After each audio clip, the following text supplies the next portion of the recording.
इस कहानी की शुरुआत होती है सोफिया नाम की लड़की को दिखाने से, जो दरअसल एक शार्क रिसर्चर थी। वो अपने साथियों के पास पैसिफिक ओशन में आई हुई थी शार्क को ट्रैक करने, जिसका नाम लिलिथ था। सोफिया और उसकी टीम पिछले काफी टाइम से लिलिथ को ट्रैक कर रही थी और आज भी इनकी यही सोच थी कि लिलिथ तब इनके रडार में वापस आएगी और ये लोग उसका सैंपल लेकर उस पर रिसर्च करेंगे। और फिर अचानक इन्हें रडार में ऐसी सिग्नल्स मिलने लगती है जैसे वो शार्क लिलिथ इनके एरिया में आ रही है। इसीलिए टीम के 4 लोग, जिनमें सोफिया का हस्बैंड भी शामिल था, वो समंदर में कूद पड़े और लिलिथ को ढूंढने लगते हैं। जहाँ तभी इन्हें एक व्हेल का बेबी दिखाई देता है, जो हालांकि था तो बच्चा ही, लेकिन उसका साइज बहुत बड़ा था। और डरा देने वाली बात ये थी कि वो बेबी व्हेल मरा हुआ था, जिसके जिस्म का आधा हिस्सा गायब था। अब ये लोग सोच रहे थे कि इस व्हेल का कातिल कौन हो सकता है कि तभी इनके सामने व्हेल का खून ही आ ही जाता है। जी हाँ, वो और कोई नहीं, लिलिथ ही थी, जो अब इनके सामने आ चुकी थी। जिसे देखकर ये लोग काफी घबरा जाती हैं, क्योंकि आज से 2 महीने पहले जब इन्होंने लिलिथ को एग्जामिन किया था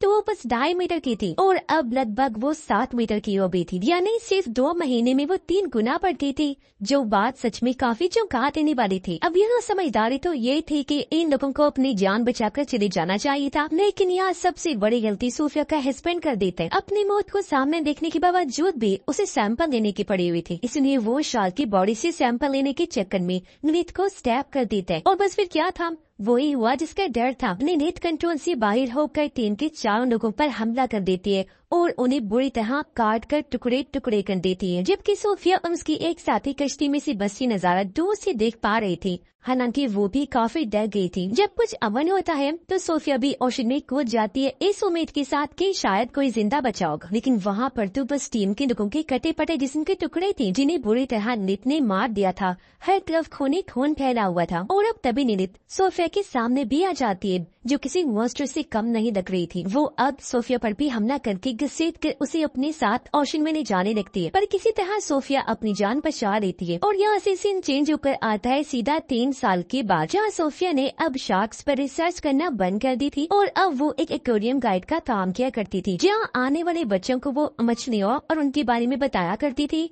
जो जिस बच्चे काफी इंजॉय भी करती थी। अब यहीं पर हम एक लड़की मीका को देखते हैं, जो एक मरीन एक्टिविस्ट थी, समंदर के बारे में रिसर्च और जानकारी रखने और देने वाली। वो एक कंपनी को चला रही थी जिसका नाम सेवियर्स ऑफ सी था, जिनका काम ये मरीन लाइफ को बचाना था, यानी समंदर में रहने वाले हर क्रिएचर की हिफाजत करना उनकी जिम्मेदारी थी। अब मीका सोफिया से जाकर मिलती है, जिसे वो अपने हेडक्वार्टर ले आती है और उसे दिखाती है कि लिलिथ चाँद, जिस पर सोफिया कुछ साल पहले रिसर्च कर रही थी, वो कुछ ही टाइम में पेरिस के एक रिवर में आ रही है, यानी कि इनके शहर के ही रिवर में, और बस पेरिस के रिवर में एंटर होने ही वाली। इसीलिए मीका यहाँ चाहती है कि सोफिया लिलिथ को एग्जामिन करने में उनकी मदद करे, जिस पर सोफिया कहती है कि ये कोई बड़ी बात नहीं है। अक्सर शार्क्स मौसम की बदलने की वजह से एक जगह से दूसरी जगह चली जाती हैं, और हाँ, पैसिफिक ओशन से रिवर में आना थोड़ा मुश्किल है। लिमिट तो क्या, कोई भी शार्क रिवर के ताज़ा पानी में सर्वाइव नहीं कर सकती, इसलिए वो यहाँ आने से पहले ही वापस लौट जाएगी। अब इस वजह के साथ साथ सोफिया का सदमे से बड़ा माजी भी था,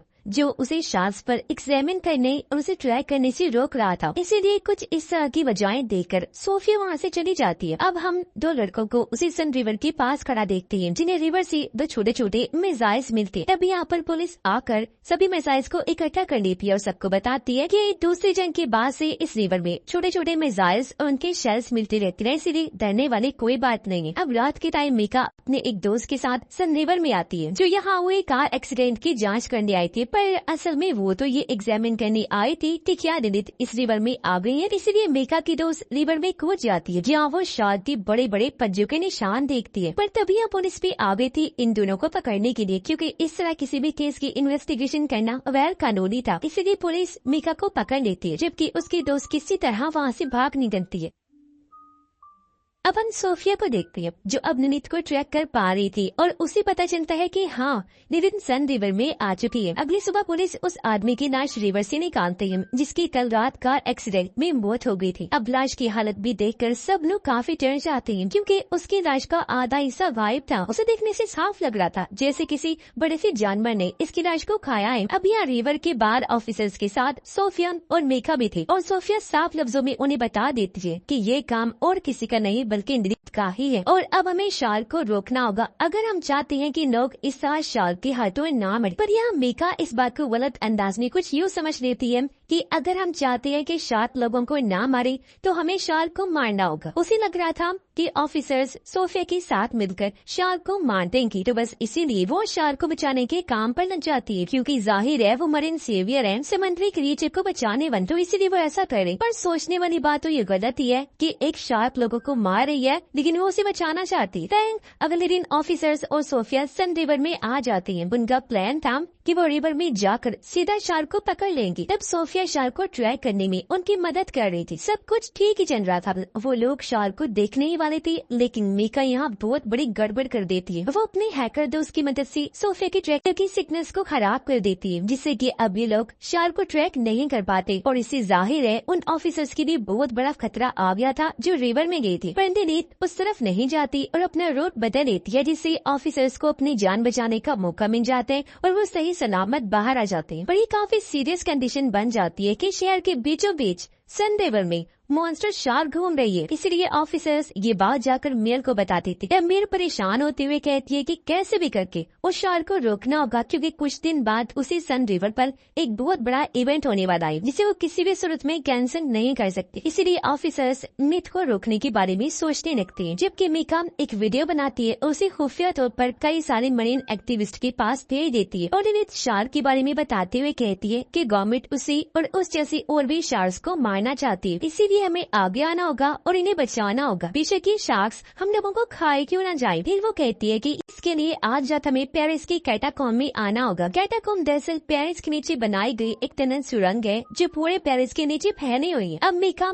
अपना पूरा प्लान अपने साथियों को बता तो देती है, लेकिन उससे पहले उसकी एक दोस्त पुलिस के पास पहुंच गई, उन्हें इस खुफिया प्लान के बारे में सब कुछ बता देती। जहाँ उन लोगों को पता चला कि इस टाइम शार्क पेरिस की कैटाकॉम में ही है। जैसे ही रात हुई मीका उन मरीन एक्टिविस्ट के साथ कैटाकॉम आ जाती है, जहाँ सोफिया और ऑफिसर्स भी आ गए थे, क्योंकि उन्हें भी मीका के प्लान के बारे में पता चल गया था। यहाँ ऑफिसर्स और एक्टिविस्ट के बीच बहस होने लगी, जहाँ तभी मीका कैटाकॉम रिवर में कूद जाती है, क्योंकि वो ये दिखाना चाहती थी कि शार्क्स इंसानों के लिए खतरनाक नहीं है। और फिर तभी वहाँ एक शार्क आ जाती है जो निदित तो नहीं थी, जिसके साथ वहाँ और भी कई सारे शार्क्स आ जाती हैं। और बस फिर क्या था, शार्क ये साबित करती है कि सच में शार्क्स इंसानों के लिए बहुत खतरनाक है और इंसानों को तो नहीं छोड़ती। वो मीका पर बुरी तरह हमला कर देती है और उसे बहुत बुरी मौत देती है, यानी उसकी जिस्म के टुकड़े टुकड़े हो जाते हैं, जो देखकर सारे मरीन एक्टिविस्ट घबराते हुए इधर उधर भागने लगते हैं। और उनका फजूल सा जो प्लान था मरीन की लाइफ को बचाने का, वो पूरी तरह तबाह हो गया था, क्योंकि उन्हें एहसास हो गया था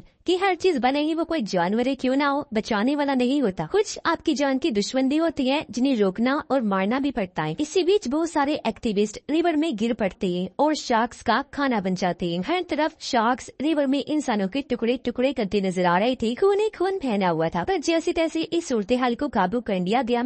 बचे हुए लोगों को सही सलामत वहाँ से बचा लिया जाता है, जिस दौरान एक शार्क को भी मार दिया गया था, जिसे अब सोफिया चेक करने लगती है। उसे पता चला कि ये शार्क एक फीमेल है जो तकरीबन 2 माह की है, प्रेग्नेंट भी है। और हैरानी वाली बात कि इसके पेट में ढेरों शार्क्स के बच्चे हैं। पता चलता है कि शार्क एक ऐसी प्रोसेस से बच्चे पैदा कर रही है जिसमें वो एक टाइम में बहुत ज्यादा बच्चे पैदा करने की काबिल होती है, वो भी बहुत ही जल्द छोटी उम्र में, जो चीज बहुत खतरनाक है, क्योंकि ऐसे इनकी तादाद बहुत ही कम टाइम में बढ़ सकती है। और तो ये ताज़ा पानी में भी सर्वाइव कर सकती है, जो चीज इन्हें इनकी माँ लिविट से मिली, जिसने क्लाइमेट की मुश्किलात को झेलते हुए फ्रेश पानी में जीना सीख लिया था। ये लोग अंदाजा लगा लेते हैं कि ये शार्क्स हजारों की तादाद में हो सकते हैं जो सारे कैटाकॉम में रह रहे हों। इसीलिए वो फैसला करती है कि हम कैटाकॉम में धमाके करेंगे जिससे सभी शार्क्स वही माने जाएंगे। अब अगले दिन वो स्विमिंग इवेंट आ जाता है, जहाँ एक टाइम में बहुत सारे लोग रिवर में स्विमिंग करेंगे, तैरेंगे, क्योंकि ये बात लोगों को नहीं बताई गई थी। बिल्कुल शार्क्स के आने का खतरा था, लेकिन वो इवेंट को अपने फायदे के लिए कैंसिल नहीं करती, बल्कि ऑफिसर्स और ट्रेन मरीन को रिवर में उतार दिया गया। वो निगरानी करने लगते हैं, जहाँ रिवर की एक साइड पर काफी बड़ा जाल बांध दिया जाता है ताकि अगर कोई शार्क इस तरफ आए तो उसमें फंस जाए। जबकि सीनियर ऑफिसर सोफिया और अपने साथियों के साथ कैटाकॉम में आ गया था, क्योंकि वो वहाँ की मेन जगहों पर धमाके करने वाले थे। सब अपनी अपनी जगह पर पहुँच गयी। सीनियर ऑफिसर और सोफिया एक साथ थे। वहाँ अंधेरा था। जैसे सीनियर ऑफिसर ने फ्लैश लाइट ऑन की, हम बहुत ही डरावना सीन देखते हैं। ऑफिसर के चारों तरफ हजारों की तादाद में छोटे छोटे शार्क्स के बच्चे घूम रहे थे, जिससे वो काफी घबरा जाते हैं, क्योंकि हालांकि ये बच्चे थे लेकिन इतने ताकतवर थे कि किसी के भी टुकड़े टुकड़े कर सकते थे, क्योंकि छोटे होने के बावजूद इनका साइज काफी बड़ा था। सभी बॉम्ब्स को अपनी अपनी जगह पर फिक्स कर दिया गया था, लेकिन बॉम्ब के फटने से पहले एक शार्क सीनियर ऑफिसर पर हमला कर देती है, पर वो किसी तरह बॉम्ब को ब्लास्ट कर देते हैं, जिससे हालांकि वो खुद तो काफी जख्मी हो गया था, लेकिन शार्क के कुछ बच्चे मर जाते हैं और सीनियर ऑफिसर को ऊपर खींच दिया जाता है। अब जब सोफिया वापस नीचे रिवर में जाती है तो उसके सामने से लिविथ गुजर रही थी, जो अपने बच्चों की लाशों के टुकड़े देखकर काफी दुखी हो गई थी और गुस्से में भरी हुई थी। और वो सोफिया को तो देख नहीं पाती, लेकिन गुस्से से भरी हुई उस जाल को तोड़ देती है और उस जगह आ जाती है जहाँ स्विमिंग रेस शुरू हो गई थी। अब लिलिथ यहाँ आकर एक आदमी की एक ही झटके में 2 टुकड़े कर देती है, जिससे हर तरफ अफरा तफरी मचाती है और तभी यहाँ बहुत सारे शार्क्स पे आ जाती हैं, जो जाहिर है लिलिथ के कहने पर ही आई थी। ये शार्क्स कैटाकॉम्ब में नहीं रह रहे थे, इसलिए धमाके से नहीं मरे और उनकी तादाद बहुत ज्यादा थी। ये शार्क्स रिवर में तैर रहे लोगों पर बुरी तरह हमला कर देते। एक ही पल में रिवर खून से नार हो गया, हर तरफ उनकी नाशों के टुकड़े टुकड़े बिखर गए थे। इसी के साथ यह सबसे बड़ी गलती ये हुई कि ऑफिसर ने शार्क को स्नाइपर से शूट कर दिया, जिसके कुछ निशाने पानी में पड़े मिसाइल्स पर लग जाती, जो दूसरी जंग से वहाँ पड़े हुए थे, लेकिन डिफ्यूज नहीं थी, पूरी तरह एक्टिव थे। जिससे होता ये है कि एक मिसाइल के फटने से ढेरों मिसाइल्स फटने लगते हैं। ऐसा होते बड़े बड़े धमाकों के साथ वहाँ सुनामी जैसा सीन बन जाता है, रिवर का पानी हर तरफ फैल जाता है, जो मेयर के साथ साथ पेरिस के बहुत बड़े हिस्से को अपने साथ ले डूबता है। बहुत बड़ी तबाही मच जाती है। सिर्फ सोफिया और सीनियर ऑफिसर ही बचती है, जो अपनी चारों तरफ तबाही को देख रही थी। आस पास लाशें और ढेरों शार्क्स घूम रही थी और बताया जा रहा था कि ये शार्क्स सुनामी की वजह से आस पास के एरिया में भी जा रहे हैं, जिस वजह से वो पूरे कंट्री में ही फैल चुकी है। और सबसे खतरनाक बात, वो अब यहाँ से पूरी दुनिया में ही फैल जाएंगे और बहुत बड़ी तबाही लाएंगे, जिससे इंसानियत और दुनिया का नामो निशान मिट जाएगा, जो चीज बहुत खतरनाक है। और इसी दिल दहिला देने वाली एंडिंग के साथ ही ये कहानी अंडर पेरिस यहीं पर खत्म हो जाती है।